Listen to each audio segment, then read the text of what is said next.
امام نسائی رحمۃ اللہ علیہ کی سیرت کی طرف چلتے ہیں۔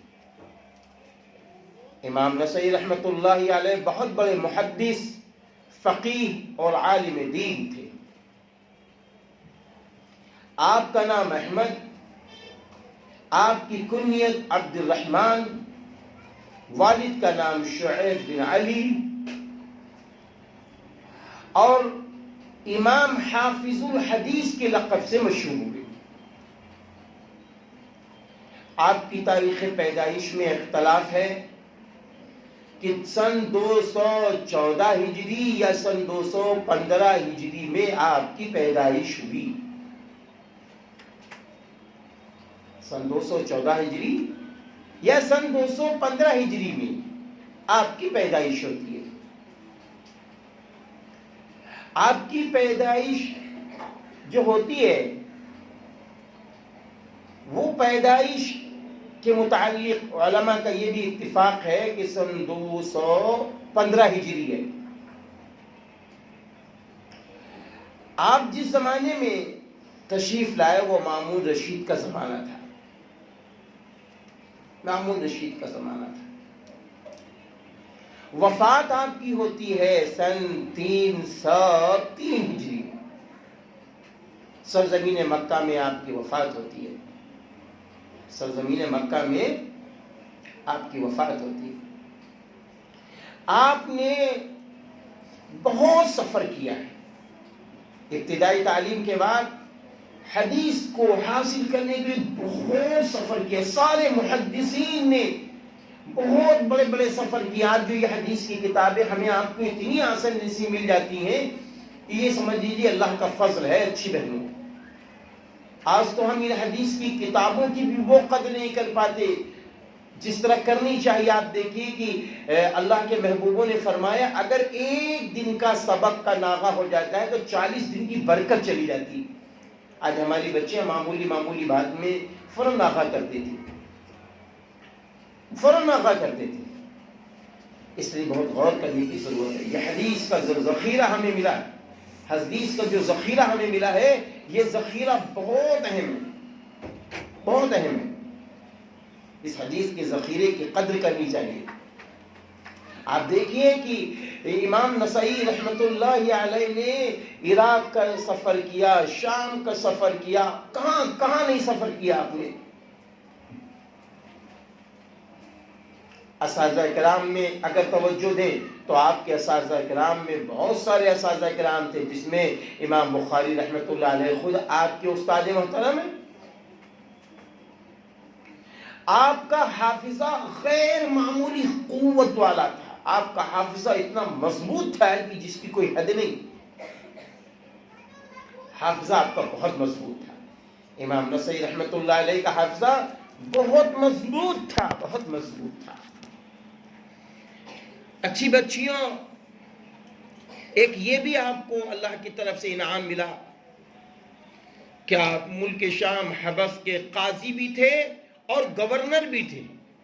قاضی بھی تھے اور گورنر بھی تھے۔ ہاں، لیکن ایک بڑی بات لکھی ہے کتاب میں کہ آپ گورنر بھی ہیں، قاضی بھی ہیں، محدث بھی ہیں، فقیہ بھی ہیں، عالم دین بھی ہیں، لیکن غرور نام کی کوئی چیز آپ کے اندر نہیں تھی۔ غرور نام کی کوئی بات آپ کے اندر نہیں تھی میری بچیوں۔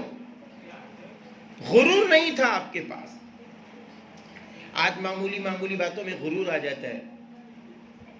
چھوٹی چھوٹی بات سے بڑی باتیں ملنے لگتی، غرور آ جاتا ہے۔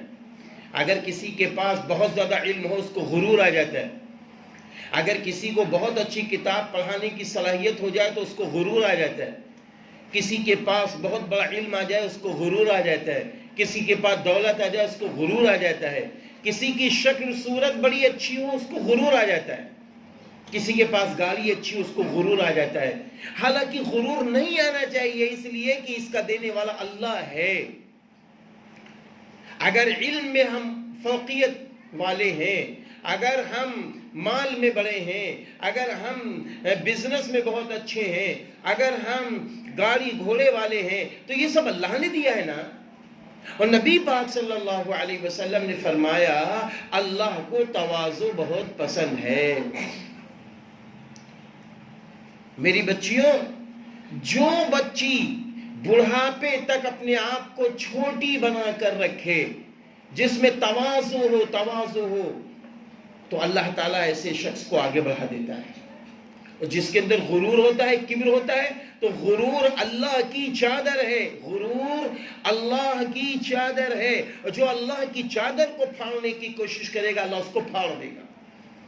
اب دیکھیے نا، فرعون نے غرور اختیار کیا، شداد نے غرور اختیار کیا، حامان نے غرور اختیار کیا۔ پھر اللہ تعالیٰ نے کیا کیا کہ بتائیے، اتنے بڑے بڑے دولت کے مالک، اللہ نے ان کو کتنا ذلیل کر دیا دنیا کے اندر۔ ارے وہ ابلیس جس نے کوئی جگہ ایسی ہے جہاں پہ اس نے سجدہ نہ کیا ہو، لیکن جب اللہ کا حکم ہوا قال ما منعك الا تسجد اذا امرتك، یعنی اس سے پہلے اللہ تعالیٰ نے فرمایا وَإِذْ قُلْنَا لِلْمَلَائِكَةِ اسْجُدُوا لِآدَمَ فَسَجَدُوا إِلَّا إِبْلِيسَ، اللہ نے کہا جب ہم نے حکم دیا کہ آدم کو سجدہ کرو، سب نے سجدہ کیا سوائے ابلیس کے، تو اللہ تعالیٰ نے فرمایا قَالَ مَا مَنَعَكَ أَلَّا تَسْجُدَ إِذَا أَمَرْتُكَ، تجھ کو کون سی چیز مانی ہو گئی، تو نے آدم کو سجدہ نہیں کیا۔ قال انا خیر منه خلقتنی من نار وخلقته من طین قال فاهبط منها فما يكون لك ان تتكبر فيها فاخرج انك من الصاغرین۔ یعنی جب ملعون نے یہ جواب دیا میں آدم سے بہتر ہوں، مجھ کو تو نے آگ سے پیدا کیا، آدم کو مٹی سے پیدا کیا تو نے، میں ان سے بہتر ہوں، تو اللہ نے اس کو ذلیل و خوار کر کے لعنت کا طوق ڈال کر اللہ نے اس کو ملعون کو پھینک دیا۔ تو میری بچیوں، میری بہنوں، اللہ کو غرور نہیں پسند ہے، غرور نہیں پسند ہے میرے اللہ کو۔ تواضع پر اللہ کی نعمت، تواضع پر اللہ کی مدد۔ ارے انسانوں کو غرور نہیں پسند ہے۔ اگر آپ ہیں، اگر آپ کی کوئی سہیلی غرور کرتی ہو کہ آپ اس کو پسند کریں گی، اور ایک آپ کی وہ سہیلی ہے جو تواضع سے آپ کے سامنے آتی ہو، اگر آپ اللہ نہ کرے کسی دن آپ کلاس میں نہیں آتی ہیں تو آپ کی سہیلی کہتی ہے کہ اے اچھی بہن آپ کل نہیں تشریف لائی تھی، کیا وجہ؟ آپ نے کہا نہیں میں بیمار پڑ گئی تھی، تو وہ سہیلی کہتی ہے اللہ آپ کی مدد فرمائے، اللہ آپ کو شفا عطا فرمائے، لا باس طہورن انشاءاللہ۔ تو ایسے موقع پر کیا ہوتا ہے، آپ کا دل خوش ہو جاتا ہے۔ لیکن وہی سہیلی غرور میں آ جائے، آپ ایک دن ناغہ کریں، آپ وہ ناغہ کرتی تھی آپ اس کو تو پوچھ لیتی تھی، آپ جب ناغہ کرتی وہ آپ کو نہ پوچھے تو آپ کو دکھ ہوگا۔ تو غرور اللہ کو پسند نہیں ہے۔ امام نسائی رحمت اللہ علیہ کے دل و دماغ میں ذرہ برابر بھی غرور نہیں تھا، غرور نہیں تھا۔ اور جہاں تک آپ کی حدیث کی کتابوں کی بات ہے، وہ السنن کبرا اور السنن صغرا، یہ حدیث کے نسخے جو بہت قیمتی ہیں، یہ بھی آپ نے لکھے ہیں۔ فضائل صحابہ اور کتاب الجمعہ، یہ بھی آپ نے بہت ساری کتابیں لکھ ڈالی ہیں۔ امام نسائی رحمت اللہ علیہ خشیت الہی میں لبریز رہتے تھے، ہر وقت اللہ سے ڈرتے تھے کہ اللہ نے جو نعمتیں دی ہیں، اللہ نے جو نعمتیں دی ہیں، اگر ہم نے اللہ کو ناراض کیا تو کہیں چھین نہ لے میرا اللہ۔ آج تو ہمارا آپ کا ذہن بھی نہیں جاتا، آج تو ہمارا آپ کا ذہن بھی نہیں جاتا، جیسے دھڑلے سے چاہتے ہیں گناہ کر لیتے ہیں، دھڑلے سے چاہتے ہیں اللہ کی نافرمانی کر لیتے، ذہن نہیں جاتا۔ اللہ حفاظت میں رکھے۔ آپ بہت تہجد گزار تھے، امام نسائی رحمت اللہ علیہ بہت بڑے تہجد گزار، نفلی نمازوں کے پابند، اور روزے کثرت سے رکھتے تھے۔ ایک دن روزہ رکھتے، ایک دن نہیں رکھتے، ایک دن روزہ رکھتے، ایک دن نہیں رکھتے، ایسے روزے رکھتے تھے۔ اور ہم لوگوں کا عالم کیا ہے، رمضان کے روزے رمضانی میں رکھے جاتے، بیچ میں نفلی روزے جمعرات اور سوموار کو روزہ رکھنا سنت ہے، نہیں رکھتے، ہم یہ بھی نہیں ادا کرتے۔ امام نسائی رحمت اللہ علیہ ایک دن روزہ رکھتے، ایک دن روزہ نہیں رکھتے۔ اور آپ بہادر بھی بہت تھے، اچھی بہنوں آپ بہادر بھی بہت تھے۔ بہت بہادر تھے. مردانہ وجاہت بھی بہت شاندار تھی، آپ کی شکل و صورت بھی بڑی پیاری تھی. جیسے ہی آپ کہیں محفل میں آتے لوگ ان کی شکل و صورت قد و قامت سے متاثر ہو جاتے تھے.